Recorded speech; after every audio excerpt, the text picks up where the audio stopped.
All right, everybody, what's going on? And welcome to today's edition of SWAC Talk, the show we cover the SWAC inside and out. I'm your tour guide around the SWAC. See what's coming at you. And we are going to talk about week 6 action. This is our week 6 preview. We got 6 games on the schedule, 3 SWAC games, 3 non conference games. So we're going to talk about them all here. But before we do that, y'all make sure y'all hit those socials, which I do have the link for the Pick'em contest available. It's on my on all my socials. There's a pinned tweet on my Twitter, which is Swag Talk 76. Also, you can find it on my Facebook and Instagram, which are both Swag Talk. So you can check it out there and get those pages a follow and a like if you haven't done so already. Also, don't forget to subscribe to the channel. We definitely appreciate you for subscribing already. If you have already, if you haven't, I want you to go ahead and hit that button. It's absolutely free. Like the video, comment your thoughts on the action coming up, and also don't forget to hit that notification bell because we've been doing some live shows on Saturday night after the games. Some pretty much live reaction, post game reactions. So make sure you hit that notification bell so you can be alerted when that drops, and anything else that we drop. So with that being said, man, let's go ahead and jump into this and check out these games taking place on Saturday. We're going to start off with Texas Southern hosting Virginia Lynchburg. Um, Not a lot to really say about this game. Of course, Virginia Lynchburg comes into the game at 0-5. They have their closest defeat was 37-9 to Livingstone, who is a Division II team. The other losses are to Wagner 46-7, Presbyterian 52-0. Morgan State 56-7, and they lost to Butler on Saturday 63-0. So they haven't done much in any game. They're leading their highest total in terms of passing yardage was in their first game. They threw for 150. They had 155 yards. Their top receiver had 102 yards in that game, and they haven't really had a lot of success running the ball with their leading rusher Newman carrying the ball for 48 yards against Presbyterian. So not a lot to really take from this game. TSU is coming off of a loss to Jackson State, and they want to kind of get themselves back to where they felt like they were earlier in the season. But it's been a rough go of it right now. TSU is 11th in scoring offense at 16.3 points per game. They're 8th in scoring defense at 35.3 points per game. Total defense, total defense. They are actually 4th in total defense right now, 365 yards per game. Total offense, they're last at 231. So the defense has been, forced to be on the field a lot in these games, and it's kind of costing them in these last couple of games. Rushing offense, they're 5th at 132 yards per game, 3.3 yards per carry with 5 touchdowns. Their rushing defense is 7th at 198 yards per game, 10 touchdowns, 6.1 yards per carry. Their passing offense is 11th at 99.8 yards per game. They have 3 touchdowns and 3 interceptions. Their passing defense is 4th at 167.8 yards per game, and they have allowed 5 touchdowns and they have 2 interceptions. Defensively, they registered 6 sacks on the season, which is 9th, and their offensive line has given up 12 sacks, which is 8th in the league, and they rank 10th in interceptions, like I say, with 2, and with forced fumbles, they are 7th at 3, and fumble recoveries, they are 6th at 3 as well. Third down conversion rate, they offensively are converting 32% on third down. Defensively, that number is 9th place defensively. They're 6th place with 38.8% third down conversion rate. And fourth down offense, they are 2 of 5 for 40%, which is 10th in the league. And fourth down defense, they are last at 4 of 6 for 66%. Individually, some names to know. Where is mine? Right now, the running game is led by Quintel Quinn. He had a big game against Lamar a couple weeks ago, but he has 38 carries, 194 yards, averages 5.4 yards per carry. Danny Green, 22 carries, 99 yards, 4.5 yards per carry, 2 touchdowns. Jordan Davis is probably going to be the quarterback moving forward for a while. He's 27 of 48, 212 yards, 2 touchdowns, 2 interceptions. Trenton Leary leads the offense with 11 receptions for 98 yards. Also, Jaron Johnson, 9 for 78. And um, Kieran Charlo, 8 catches, 62 yards as well. Defensively, Isaiah Bogarty leads the defense with 31 tackles. Keelan Cox leads with 3.5 tackles for loss and 3 sacks. And the leading interceptors are Simmons and Henson with 1 apiece. Also a game breaker is Sean Xavier Lewis in the return game. The kicking unit has been pretty solid as well. But this game, there's not a lot to take from this game. You look at both teams. Obviously, Virginia Lynchburg is a team that is an opponent that everybody is scheduled to beat up, and I think TSU is gonna do the same. There's not a lot to really take from this game, other than that, because you know you just don't really have a good feel for Virginia Lynchburg, um, and so TSU should bounce back from the JSU game, pick up an easy win, and get ready to get back in conference play next week. So not a lot to take from this game. I think TSU wins this game. I'm gonna say 52-3. I think they win this game fairly easily, and they move on to their game on October 12th against Southern. That takes us to our next game on the schedule, which is Incarnate Word taking on Prairie View. Again, this is a non-conference affair. Panthers step out of conference for a brief bit as they take on the Cardinals. Incarnate Word, a Southland team who has been, one of those programs that's been making, a run in the playoffs in recent years. And that offensively, they're always pretty stout. They usually have a pretty high flying offense. This season, they come into this game with a record of 2-2. They defeated Northern Colorado 28-7. They lost to South Dakota State 45-24, and they lost to Southern Illinois 35-28, and they just beat Northern Arizona on the 21st 38-14. They're coming off of a bye week. So their 2 losses are to the number 1 and number 8 teams in the country. Other than that, the other 2 games, they fared pretty well. They should still be a contender in the Southland. They haven't played a conference game yet, so they're gonna have that full slate ahead of them down the line. But when you look at what the Cardinals, what they can do as an offensive unit, they typically are a team that like to spread you out. And they've had pretty good quarterback play the last few years, but this season they're averaging 29.5 points per game. They're giving up 25.2. Offensively, they're 143 and a half yards per game on the ground, 4.8 yards per carry with 6 touchdowns. Defensively, they've been giving up some yardage on the ground, 204 yards per game allowed on defense, 7 touchdowns and 5 yards per carry.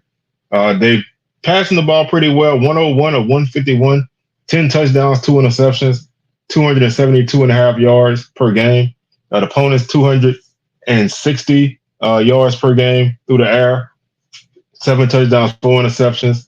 Total offense, 419 yards for the Cardinals, 6.2 yards per play, 16 total touchdowns. The opponent's 464 yards per game, 6.3 yards per play, and 14 total touchdowns. On third down, they're converting 40%.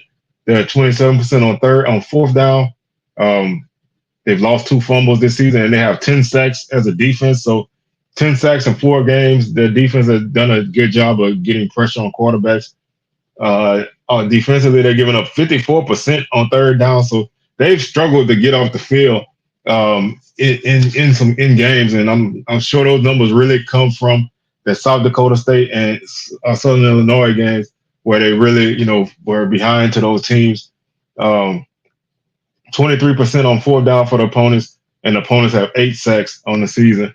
Um, when you look at their individual people, the Kalen Taylor is the leading rusher with 47 carries for 309 yards and 4 touchdowns. He's averaging 6.6 yards per carry. He has a 97-yard run on the season. So he's definitely a guy who can break the big one. Zach Calzada is the quarterback of note for them. 101 of 151, 10 touchdowns, 2 interceptions, 1,102 yards on the season. He has a long of 69. When he goes to the air, his leading receiver is Roy Alexander. He has 30 catches already this season. They air it out.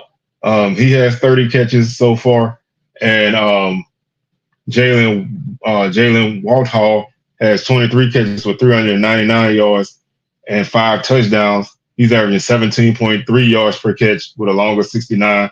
Alexander has 30 catches, like I said, for 385 yards on the season and 2 touchdowns. Also, Josh Lorick and Mason Pierce are the other double-digit reception guys. But as you can see, they have 2 guys that they really like to go to.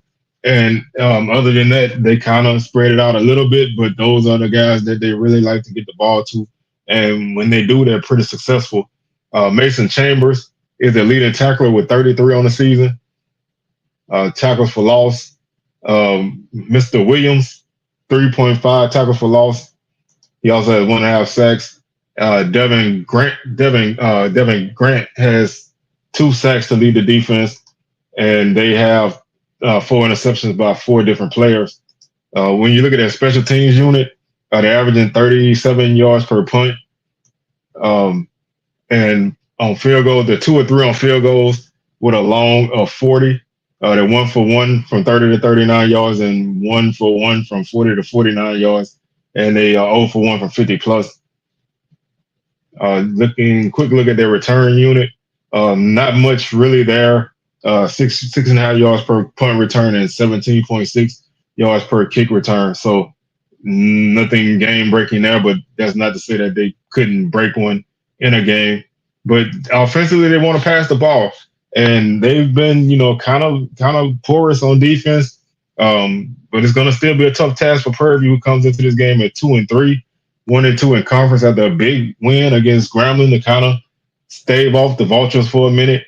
They're averaging 21.2 points per game on offense, which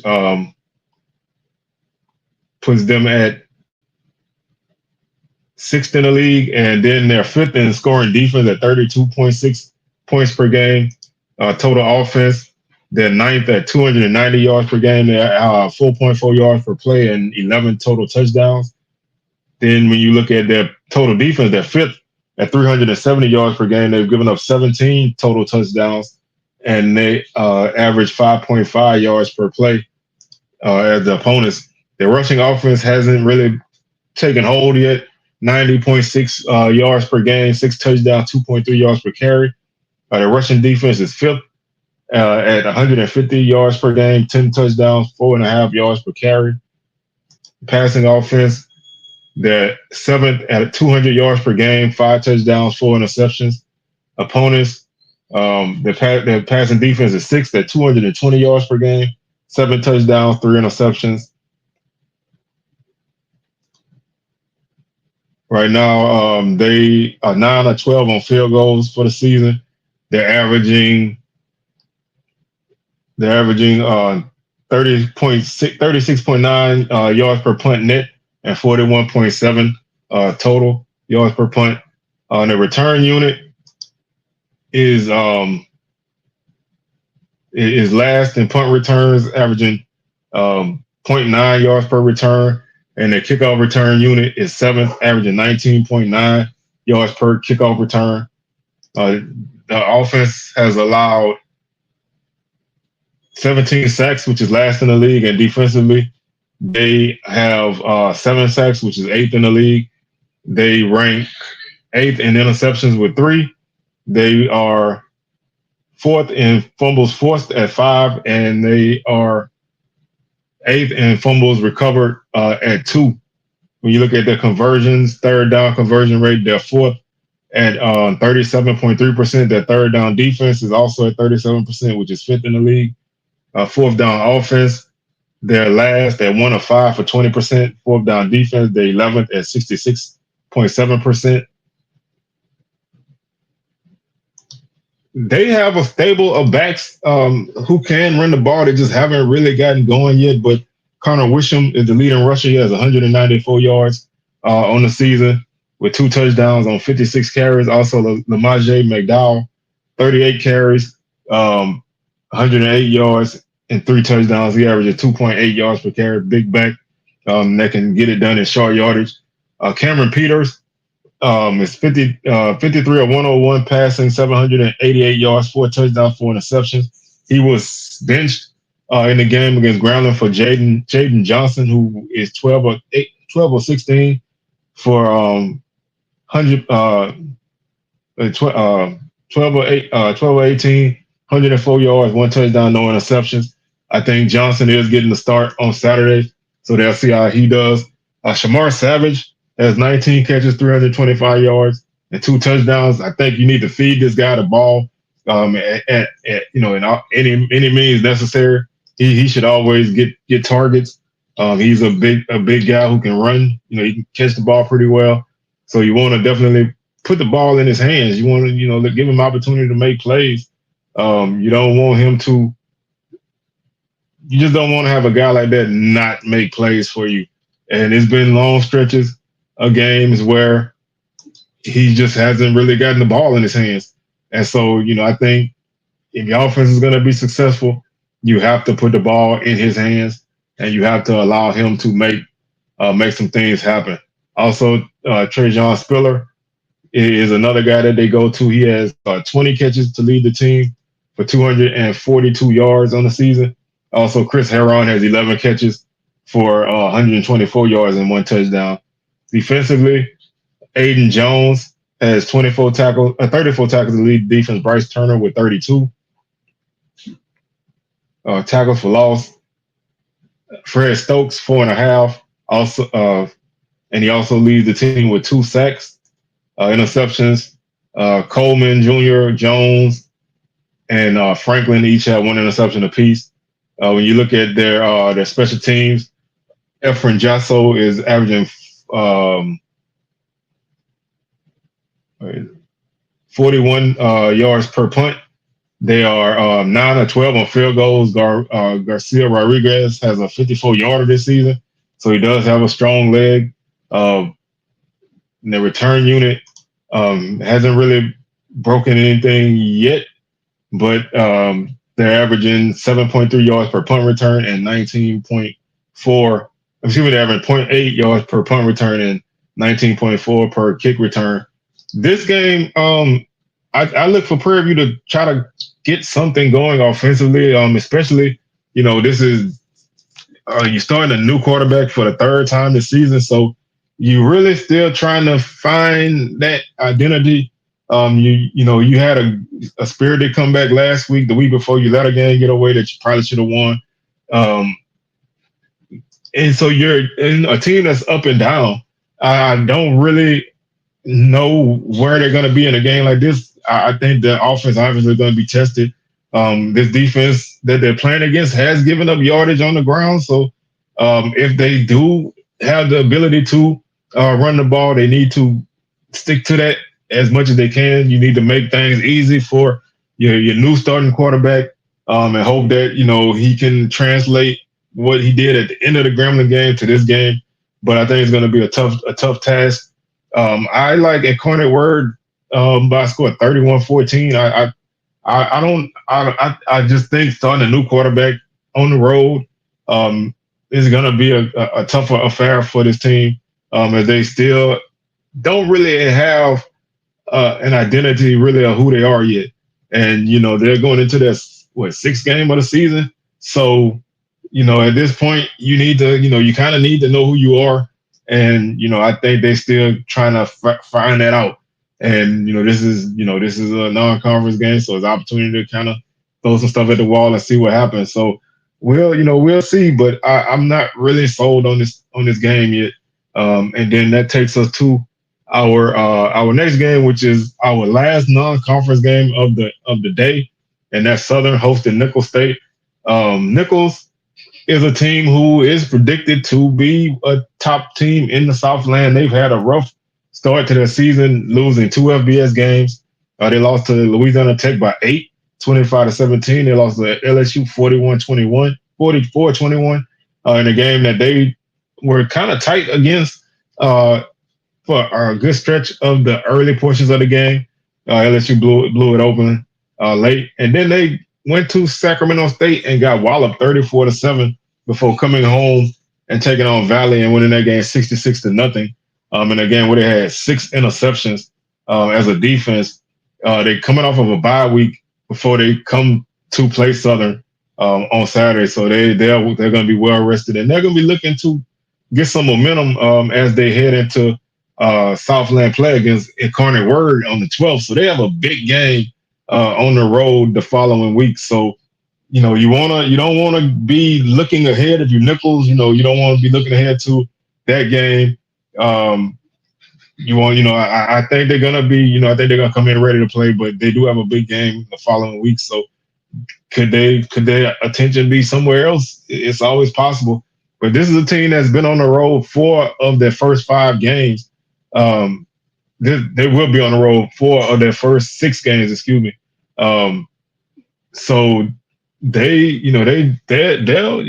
a team that's traveled a lot, and they're gonna be kind of roll weird, but they are a team who wants to run the football. They are a running team. They average 100 and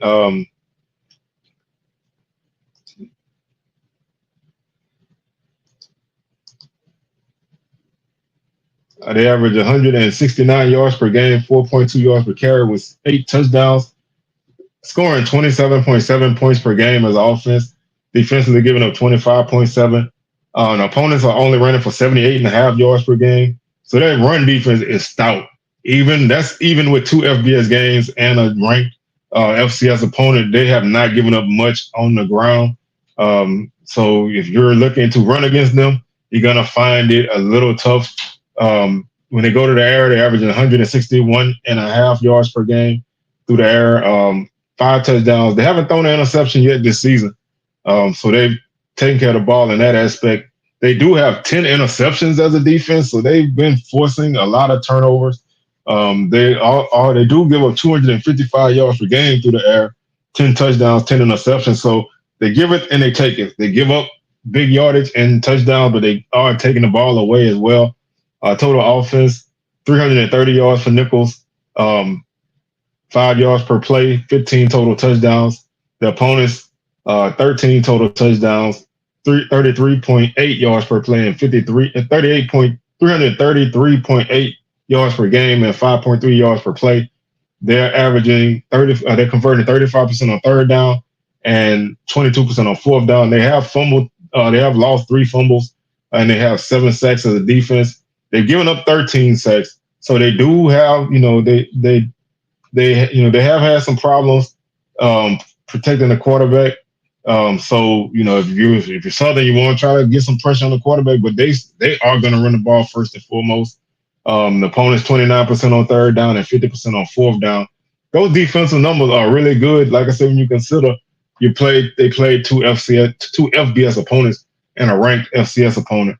So they're a very solid team. Colin Guggenheim is their leading rusher. He has 357 yards on 69 carries, 5.2 yards per carry with 3 touchdowns. Corey Warren Jr. has 15 carries, 135 yards. McQuell Brock, 8 carries for 132 yards. He also has 2 touchdowns. He's averaging 16.5 yards per carry in his limited carries. So he's a guy who can, if he gets some time, he can break one. Pat McQuaid is the leading passer. He's 57 of 93, 596 yards, 3 touchdowns, no interceptions. Quincy Brown has 18 catches for 236 yards and 2 touchdowns. Terry Matthews, 10 for 137. And then after that, they don't really have a lot. Guggenheim has 6 catches as their third leading receiver. So they don't, like I said, they're not going to throw the ball a lot. They have 63 completions. They're gonna run the ball. They're not shy about that. So you need to buckle up and be ready for that. Eli Ennis has 37 tackles to lead the defense. When you look at their tackles for loss, Alex Villavoso leads in that department with 3.5. He also leads the team with 1.5 sacks, and they have 10 guys with one interception apiece. So they any one of them could get the ball when you put it in the air. And if you're Southern, you definitely need to be cognizant of that because interceptions have been a problem for Southern. They're averaging 40.5 yards per punt. They are only 2 or 5 on field goals, so they have struggled there. Gabe Showalter is 2 or 3 on the season with a longer 36. They have had one kick block, but they've also blocked one kick. And then when you look at their return game, they're averaging 3.8 yards per punt return, and they're averaging 17.3 yards per kick return. So not a lot there in terms of, just explosive plays, but this is a team that they want to line up and run at you. They're gonna use RPO. They're gonna try to, switch some things up, but then they're gonna try to hit you with some play action when you cheat up for the run. So if you're Southern, you're gonna have to definitely be disciplined and just try to not give up as many big plays and not give up a lot of sustained drives to keep your defense on the field. So for Southern, offense is vital in a game like this. Consistent offense hasn't been Southern's thing. The second half against Prairie probably was the best offensive effort they had against an FCS opponent. So they want to build on that. If they can play more like the second half against Prairie View and less like the other halves against everybody else, they have a chance. But, with that question mark there, you always hesitant to, put a high level of confidence in this game plan. Southern averages 23.8 points per game, which is fourth. They're third in scoring defense at 22 points per game. Total offense, they're third at 387 yards per game with 12 touchdowns, averaging 5.6 yards per play. They lead the league in total defense at 259.5 yards per game, 11 total touchdowns, 4.3 yards per play. Rushing offense, they're sixth at 119 yards per game, 3.4 yards per carry with 6 touchdowns. They're third in rushing defense at 139 yards per game, 3.3 yards per carry and 8 touchdowns. Passing offense, they lead the league with 267 yards per game, 6 touchdowns, 4 interceptions. They also lead the league in passing defense at 128.5 yards per game, 3 touchdowns. They don't have an interception yet.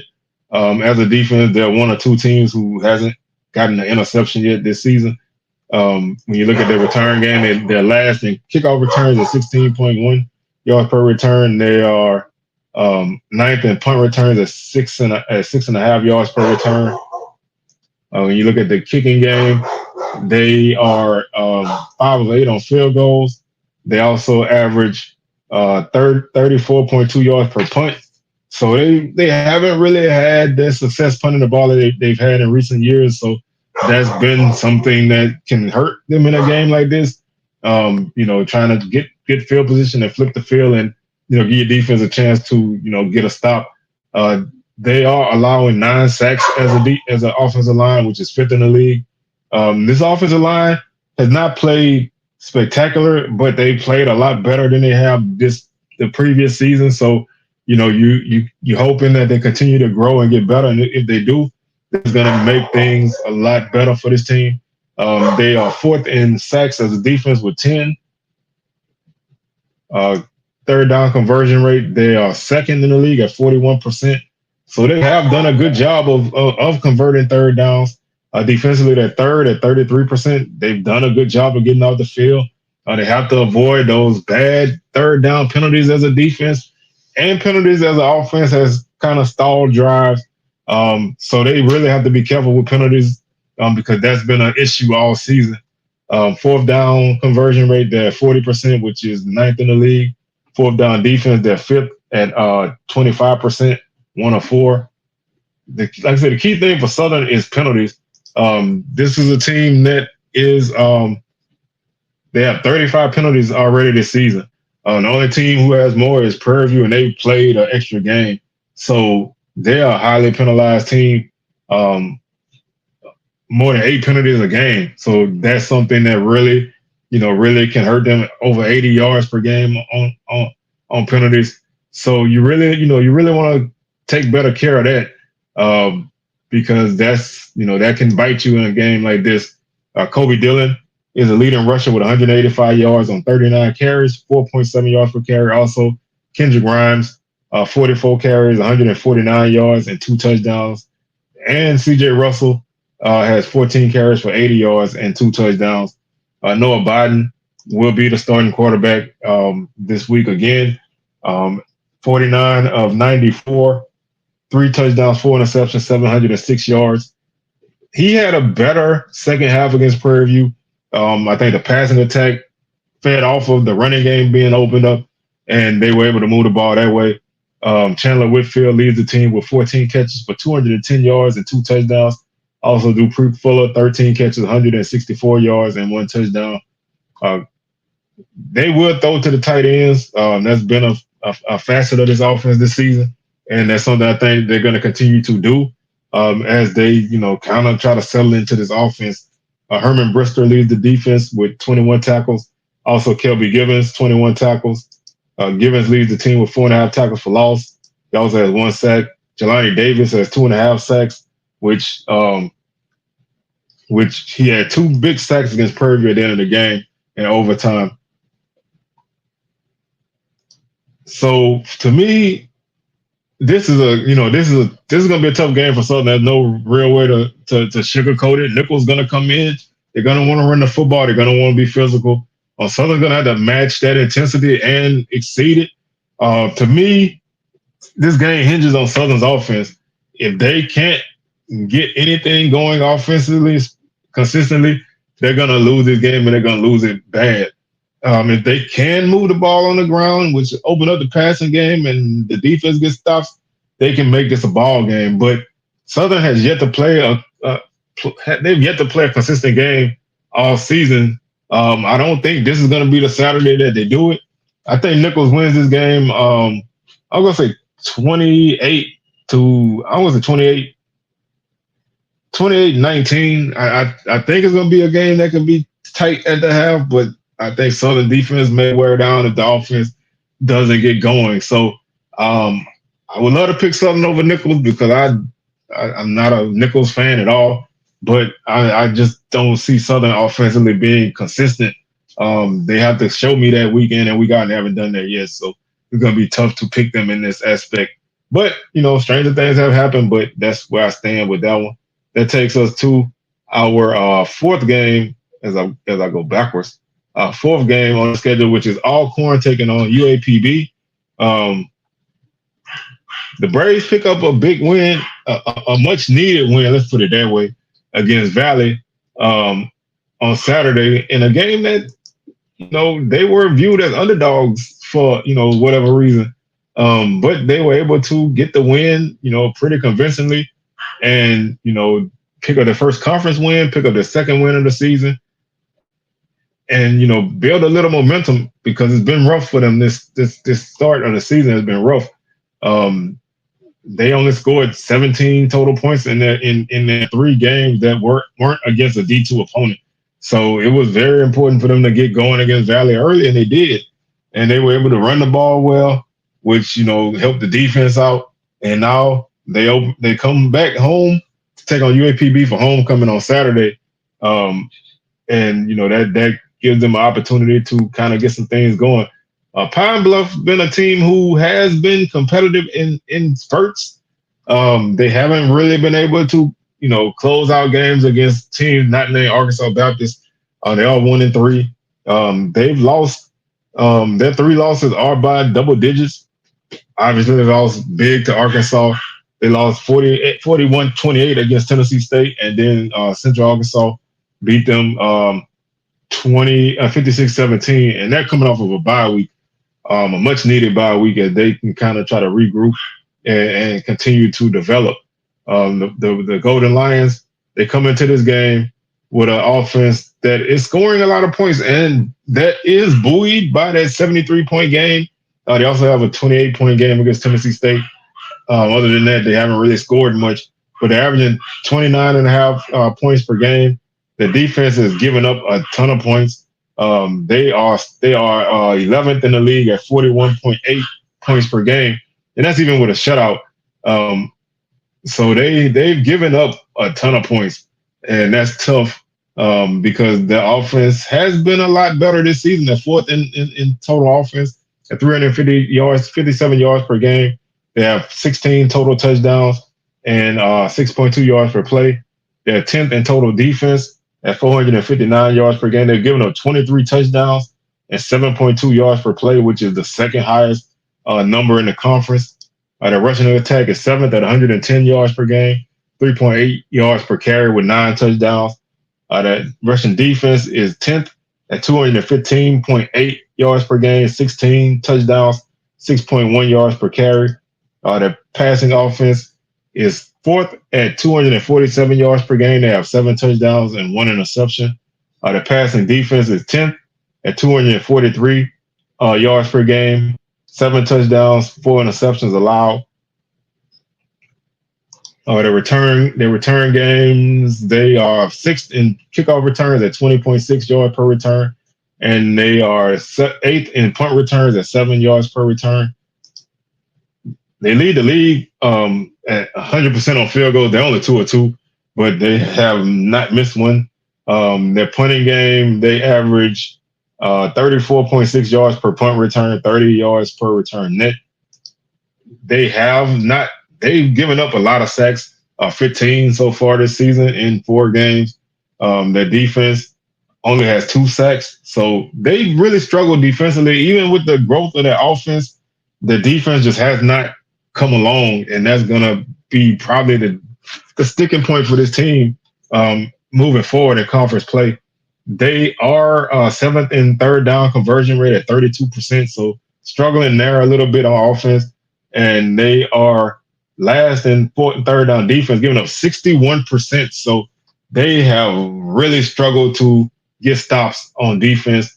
The opponents also have not attempted a fourth down conversion against them. So the opponents are converting so many third downs that they just don't have to worry about going for it on fourth down. Pine Bluff is 2 of 4 on fourth down for 50%. And when you look at some of their leaders, their ground game is led by O'Shawn Ross. He has 26 carries for 164 yards and 4 touchdowns, averaging 6.3 yards per carry. So he's a really solid back. He's been getting it done. Mekhi Higgins is having a really good season in his second year starting, 56 of 111, 988 yards, 7 touchdowns, 1 interception. He's been playing pretty well. Giovanni Gibson is their leading receiver with 15 catches for 395 yards. He's averaging 26.3 yards per catch and 2 touchdowns. Also, Amani Roan has 12 catches for 216 yards and 2 touchdowns. Defensively, they're led by Kyle Vogt with 25 tackles, tackles for loss. Nias Lukeman with 4. He also leads the defense with 1.5 sacks. And Amarion Mingo leads the team with 2 interceptions. Like I said, they're 1 of 1 on 2 of 2 on field goals. Each one of their kickers has made 1. The return unit, again, not a lot of big plays there yet, but the possibility is always there. Alcorn, they come into this game with, like I said, they needed a much needed win. Their numbers offensively, 8th in the league in scoring offense at 19.4 points per game. They are 7th in scoring defense at 33.2 points per game. Total offense, they rank 6th at 307 yards per game. They have 12 touchdowns, 5 yards per play. Total defense, 371 yards per game, 18 touchdowns, 5.6 yards per play. Their rushing offense is 3rd at 168 yards per game, 9 touchdowns, 4.6 yards per carry. Their rushing defense is 8th at 200 yards per game, 12 touchdowns, 4.8 yards per carry. They've struggled passing the ball, 64 of 126 for 50%, 139 yards per game, 3 touchdowns, and 5 interceptions. Passing defense, they're 5th at 171 yards per game. They have 6 touchdowns and 8 interceptions. They are ninth in kickoff returns at 18 yards per return, and they rank second in punt returns at 17. So they have an ability. They might have an opportunity to break something in the return game.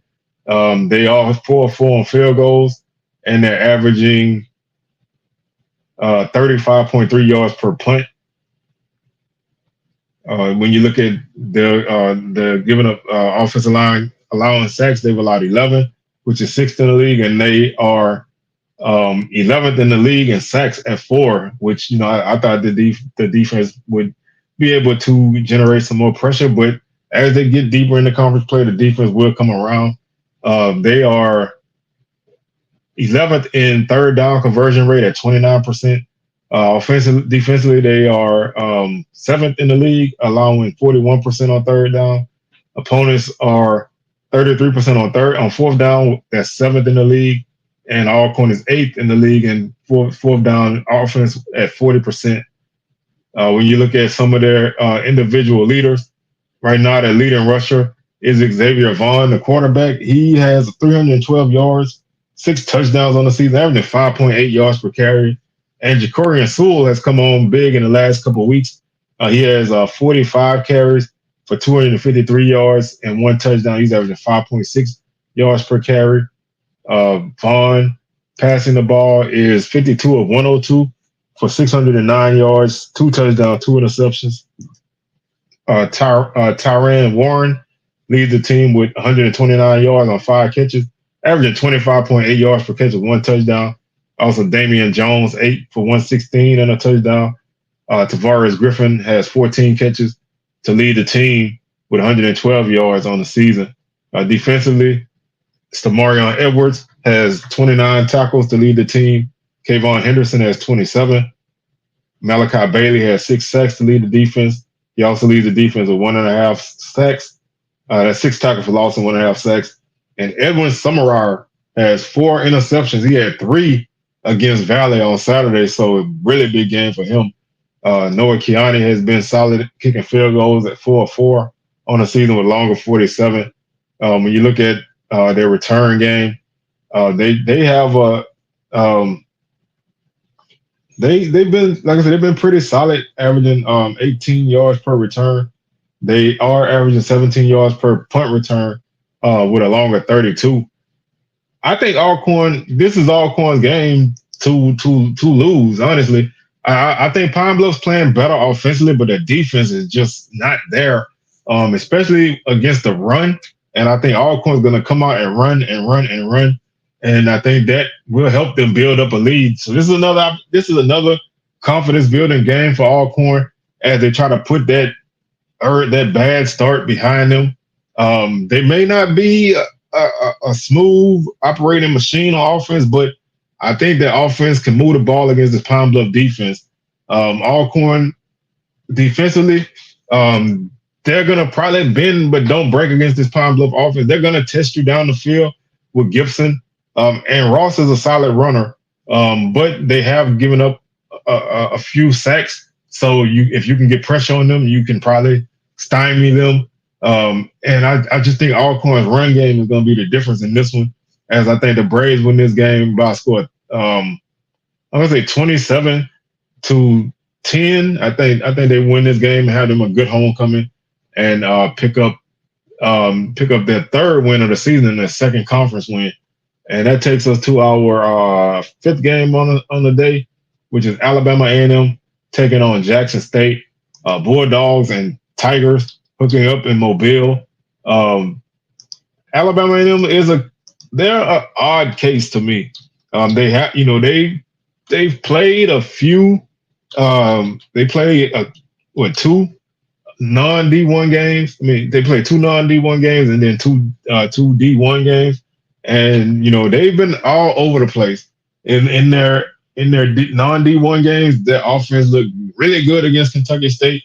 They looked pretty solid offensively against Georgetown, Kentucky, but they could not cash in and finish drives.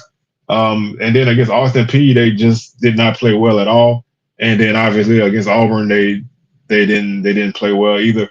So they are coming into this game against Jackson State needing some confidence and needing a good performance. And right now, this might not be the right team to come into that kind of game looking for. They're averaging 23 points per game, which is fifth in the league. Defensively, they're giving up 38.8 points per game, which is ninth in the league. Total offense, they lead the league in total offense at 418 yards per game, 12 touchdowns, 6 yards per play. Total defense, they are seventh at 396 yards per game, 17 touchdowns, 7.1 yards per play.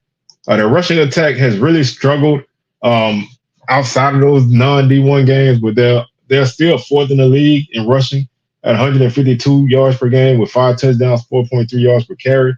Their rushing defense is also fourth at 148 yards per game, 5.1 yards per carry, and 8 touchdowns.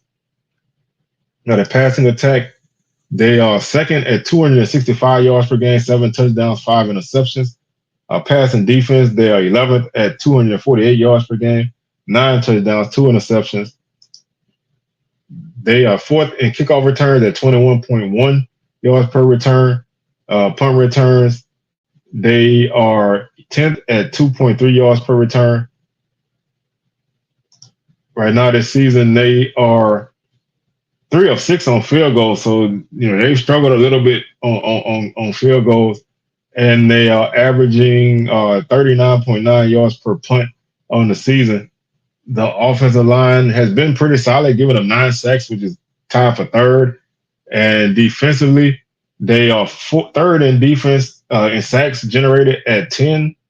When you look at them on third downs, they are at 39%, which is third down defense. They are eighth at 44%. They are third in fourth downs at 50%. And defense has not allowed a fourth down conversion, 0 for 1. Individually, when you look at their leaders, Donovan Eaglin has 49 carries for 222 yards, 1 touchdown, 4.5 yards per carry. Looking for him to have a big game at some point against, one of these FCS opponents. Cornelius Brown is 53 of 94 passing, 758 yards, 5 touchdowns, 3 interceptions. When he goes to the air, Duke Miller has been the guy that has had a couple big games for them. He has 16 catches for 266 yards and 2 touchdowns. Also, Keenan Hambrick and Jacoby Hewitt, they are also two receiving threats.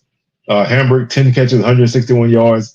Hewitt, 12 for 113 and 1 touchdown.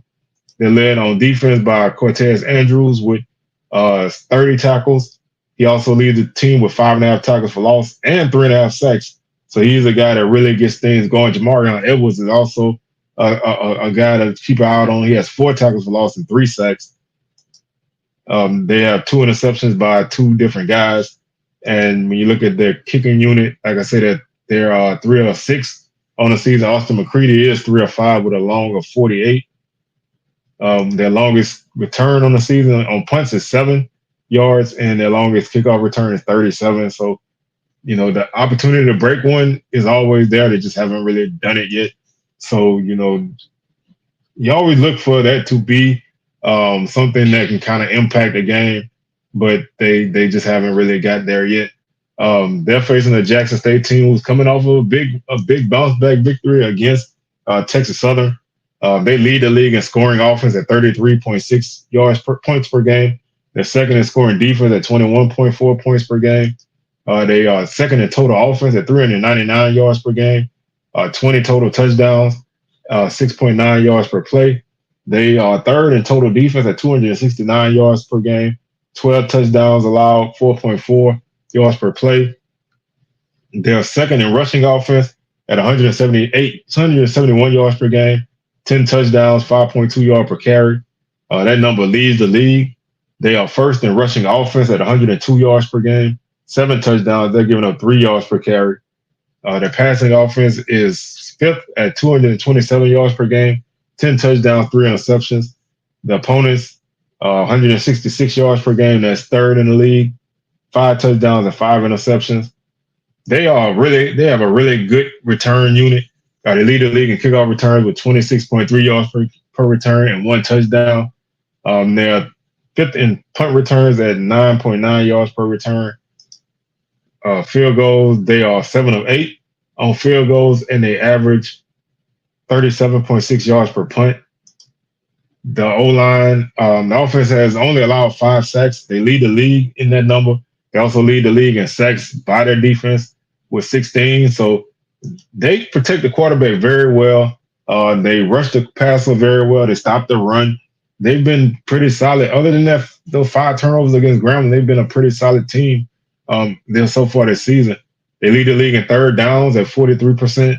They also lead the league in third down defense at 28%.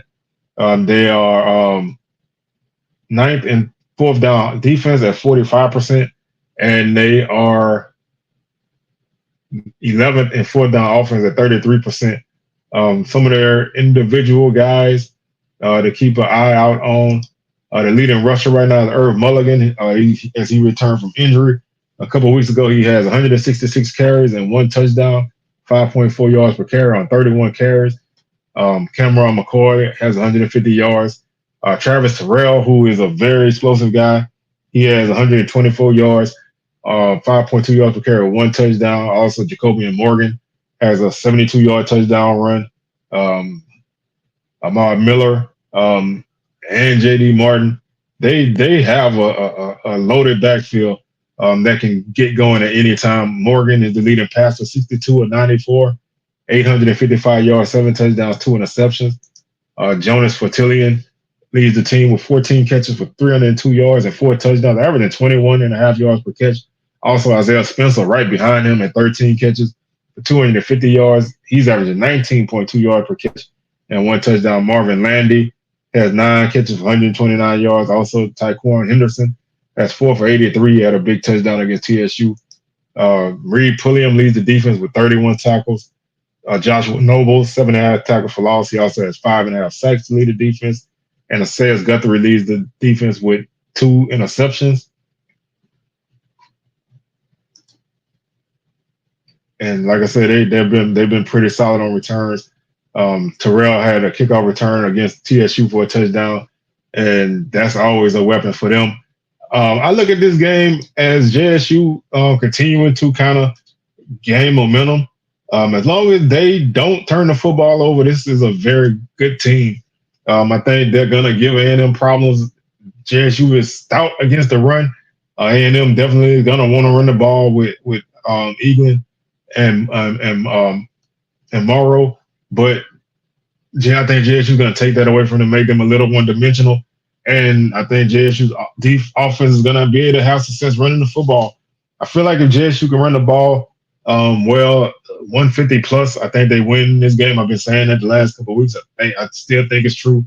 And I think they're going to lean on their running game, which allows them to go over the top. If you watch that TSU game, once TSU was really concerned about the run game, JSU was able to hit them with deep balls, and that allowed them to run the ball again. So I think they're going to continue to operate that way, and I think they're gonna win this game. I think they're gonna kind of pull away late in this game. I think A&M is gonna be, I think they're gonna battle, but I think JSU wins this game 38-14. I think they pull away in the second half against A&M and get the win in the Gulf Coast Classic.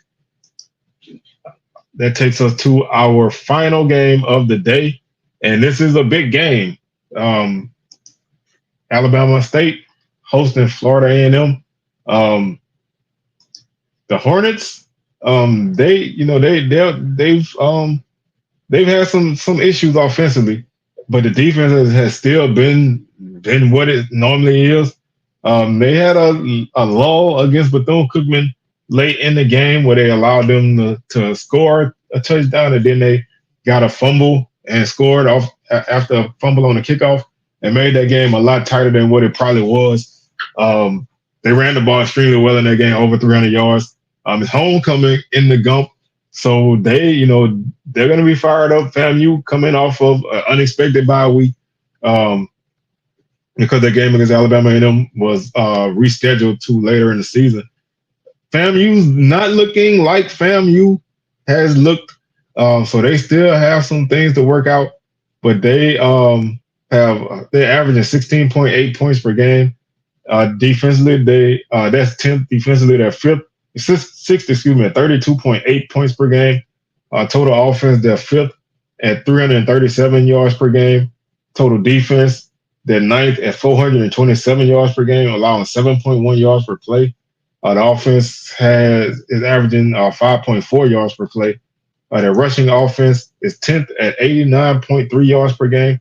They have yet to run for a touchdown this season. They're the only team this season that hasn't run for a touchdown. They're averaging 3.2 yards per carry.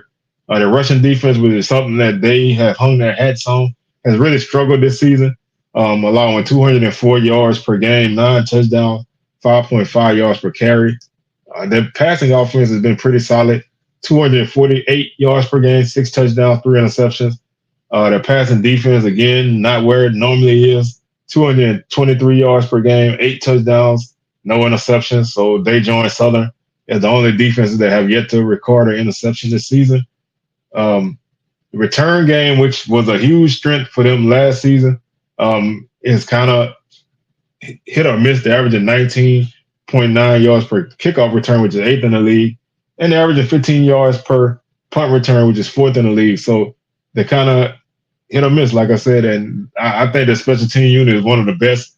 They average they're 8 or 9 on field goals, and they average 44 yards per punt. So I think special teams, especially in the kick game, I think they have the best unit on the field. Um, the offensive line is still pretty solid. They've given up 8 sacks, which is second in the league. The defense has recorded 7 sacks, which is sixth in the league. So still, like I said, still not quite where you want that defense to be, but the potential to make those things happen is always there. Third down conversion rate, they're sixth at 36%. The opponents are converting 52% on third down, which is very unfair. The opponents are 20% on fourth down, Rattlers are 50% on fourth down. Right now, they're individual leaders. Kelvin Dean has 119 yards on the season. Also, Thad Franklin has 119 yards on the season. Like I said, their running attack just hasn't really been that. Daniel Richardson, 83 of 124 passing, 987 yards, 6 touchdowns, 1 interception. Jamari Gassett, 24 catches, 316 yards, and 2 touchdowns. Also, Kobe Gross, 12 catches, 186 yards, and 1 touchdown. Defensively, Nayron Jenkins leads the team with 26 tackles. Also, Deco Wilson has 26 tackles. Michael Opong has 3 tackles for loss. And Nayron Jenkins leads the team with 2 sacks. And like I said, they don't have an interception yet. Like I said, kick game is solid. They're 7 of 8 on the season with longer 43. When you look at returns, Gassett has a 15-yard average on kick returns punt returns with longer 38, and Lawrence has 19.8 yards per kickoff return. They're taking on a Bama State team who offensively has been, all over the place, and that's really due to injuries at the quarterback position. They haven't really been able to get a lot going with the quarterback position, but the run game was very strong against Bethune-Cookman on Saturday. And so that helped them a lot in this game because previous weeks the offense just sputtered along and really couldn't get a lot going. They come into this game averaging 20 points per game, which is 7th in the league. Defensively, they lead the league at 16.8 points per game. The total offense is 8th at 291 yards per game, 8 touchdowns, 4.9 yards per play. Second in total defense at 262.5 yards per game, 8 touchdowns, 4.2 yards per play. The rushing offense, they lead the league right now at 201 yards per game, 5 touchdowns, 4.7 yards per carry. The rushing defense is second at 104 yards per game, 2.9 yards per carry, and 5 touchdowns. Passing offense, they are last at 90 yards per game, 3 touchdowns, 3 interceptions. Passing defense, they're second at 158 yards per game, 3 touchdowns and 4 interceptions. They are 10th in punt returns with 17.5 yards per return with a touchdown. And they lead, kickoff returns, they're 10th at 17.5 yards per return with 1 touchdown. They lead the league in punt returns at 17.8 yards per return. Field goals, they are 6 of 8 on the season, and they are averaging 36.4 yards per punt. Defensively, they've registered uh, 7 sacks, which is seventh in the league, and the offense has given up 11 sacks, which is seventh in the league. Third down conversion rate, the Hornets are fifth at 36%. The defense is second at 29%. Opponents are 20% on fourth down. Uh, that makes them fourth. And fourth down offense, they are 50%, which is seventh in the league. When you look at some of their individual guys, they have again, I've said this about a few teams, they have a really solid group of guys to run the ball. Kinsey, 237 yards and 1 touchdown on 34 carries. Jamari Holesclaw, 36 carries, 228 yards. Also, AJ Gates has 22 carries for 123 yards. Marcus Harris, 27 carries, 118 yards and a touchdown. So they have guys who can get it done on the ground. Zach Sims is going to have to continue to grow as a quarterback. He's 17 of 36 for 184 yards, 1 touchdown, and no interceptions. Right now, the leading receiver is Asa Gregg with 3 catches for 83 yards. Bakari Daly also has 3 catches for 59 yards. Greg does have a touchdown. AJ Harrell has 7 catches for 59 yards and a touchdown. Defensively, DeMarcus Cunningham has 33 tackles to lead the defense. Traquan Thomas leads with 5 tackles for loss, also leads with 3.5 sacks. And Amon Scarborough leads with 2 interceptions. The longest field goal in the season is 41 yards. They haven't really kicked a lot of long field goals. Their longest field goal is 49 yards. They've been, Brandon Gilliam has been the guy to kind of get it done for them on field goals. He's 4 for 6. And of course, Robert McMahon is a big time threat in the return game. He's averaging 18 yards per punt return, and he's averaging 14.5 yards per kickoff return. He's a threat to break one, but AJ Gates has the kickoff return for a touchdown in the opening game for the Hornets. This, to me, FAMU defense is the biggest question mark for the Rattlers coming into this game. And can FAMU run the ball against Bama State defense? I think the passing attack should be okay, but they're going to have to be able to run the football, and they're going to have to be able to stop the run on defense. I look for FAMU to kind of break out a little bit on defense against a young quarterback who hasn't really had much success moving the ball through the air. So I think they're going to load up against the run and force Sims to beat them with his arm. Can he do that? I don't know right now. I think FAMU has they're looking for that one game. They haven't had it yet. And what better way for them to have it than to have it on the road in conference play?